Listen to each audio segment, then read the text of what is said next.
என்னிடையே 3 4 car இருக்கு. ஆனா நம்முடைய தமிழ்நாடு முதலமைச்சர் கொடுத்திருக்கிற காரில் தொகுதியை சுற்றி வரும்போது அதற்கு இருக்கிற ஒரு கெத்து, அந்த எம்எல்ஏ கெத்து. இப்ப இந்த 2 வீடியோக்களுக்குள்ள வித்தியாசம் உங்களுக்கு புரியுதா?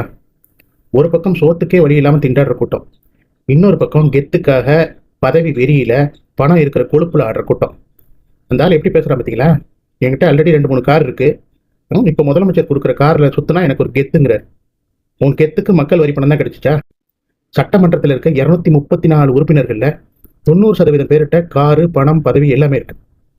எதுக்கு மக்கள் வரி பணத்தை வேஸ்ட் பண்றீங்க? வரி கட்டுறது மக்கள், வசதி பெறுறது நீங்களா?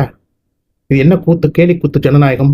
ஸ்கூலுக்கு போற பசங்களுக்கு சரியான போக்குவரத்து வசதி இல்லை, இந்த லட்சணத்துல இவங்களுக்கு எம்எல்ஏக்களுக்கு கார் கொடுக்க போறாங்களாம். இதுல சிஎம் விஜய் நாமக்கல் கவிஞர் மாளிகையில 10வது மாடியில தனக்கான ரூமை உருவாக்கிக்கிட்டு இருக்காரு. அதுக்கான செலவு என்ன தெரியுமா? 5,54,00,000 ரூபா. அப்படி என்ன இன்டீரியர் பண்ண போறீங்க? நீங்களாம் கொள்கை தலைவரா வந்து பெரியாரையும் காமராசரையும் வச்சிருக்கீங்க. காமராசர் இப்படி தான் வாழ்ந்தாரா? நீங்க தான் எளிமையை பத்தி பேசுறீங்களா? எளிமையை பத்தி பேசுறதுக்கு உங்களுக்கு எந்த அருகதையும் கிடையாது. முதல்ல தெரிஞ்சுக்க, நீங்க முழுக்க முழுக்க முழுக்க சொகுசு வாழ்க்கை வாழக்கூடிய நபர். உங்களுக்கும் எளிமைக்கும் ஏணி வச்சா கூட எட்டாது.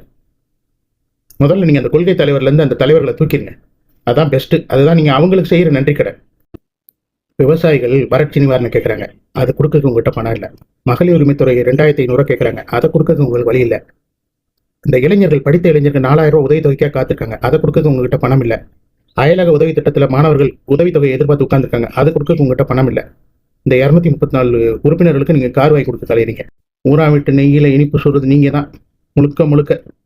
மக்கள் பணத்துல இருந்து ஒரு பைசா கூட தொடமாட்டோம், தொடவும் விடமாட்டோம், தொட்டா விடமாட்டோம், இதுக்கு முன்னாடி தொட்டவங்களையும் விடமாட்டோம். மக்கள் வரிப்பணத்தை தொடமாட்டோம், தொட்டால் விடமாட்டோம், நாங்கள் தொடவும் மாட்டோம், தொட்டவர்களையும் விடமாட்டோம். என்ன வீரவசனம் பேசுறீங்க? சினிமாவில் வீரவசனம் பேசுற மாதிரி. ஆனால் நிஜ வாழ்க்கையில் உங்களால் செய்ய முடியுதா? பூராமே வந்து நடிப்பு நடிப்பு நடிப்பு, எல்லா இடத்துலையுமே நடிக்கத்தானே செய்றீங்க. மக்களை கொஞ்சமாவது நினைச்சு பாருங்க சார். உங்களுக்கு ஓட்டு போட்ட மக்களை கொஞ்சமாவது நினைச்சு பாருங்க. எவ்வளவு மக்கள் பரிதவிக்கிறாங்க. எதுக்கெல்லாம் நீங்க வாய் திறந்துட்டீங்க? ப்ரெஷ்ஷை பார்த்தாலே தெரிச்சு ஓடுறீங்க, பதில் கேட்டுருவாங்கன்னு. இதெல்லாம் வந்து மக்கள் மத்தியில் பேசுங்களேன். எப்போ பேசணுமோ அப்போ பேசுவோம், எப்படி பேசணுமோ அப்படி பேசுவோம், எங்க பேசணுமோ அப்படி பேசுவோம். வசனம் மட்டும் நல்லா பேசுறீங்க.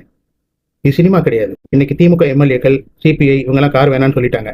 அதே மாதிரி ஒவ்வொருத்தரும் முடிவு பண்ணோம். அந்த ஆல்ரெடி அவங்க பிரேமலதா அவங்க சொல்லிட்டாங்க, பிரேமலதா விஜயகாந்த் அவர்கள். அடுத்து அன்புமணி சோமியா அவங்களே ஏற்றுக்க மாட்டாங்க காரை. ஸோ இப்படி நிறைய தன்மானமுள்ள ஆட்கள் இருக்கத்தான் செய்கிறாங்க. முதல்ல கார் இருக்குன்னு தெரிஞ்சா அவக்காய்ச்சலில் போட்டு வாங்காதீங்க. அதெல்லாம் மக்களோட வரிப்பணம். மக்கள் வரிப்பணத்தை வீணாக்காதீங்க. சொன்னபடி வாழ்ந்து காட்டுங்க. முடிஞ்சா நீங்க சொன்ன வாக்குறுதியை நிறைவேற்றுங்க. அதுதான் நீங்க தமிழ்நாட்டு மக்கள்.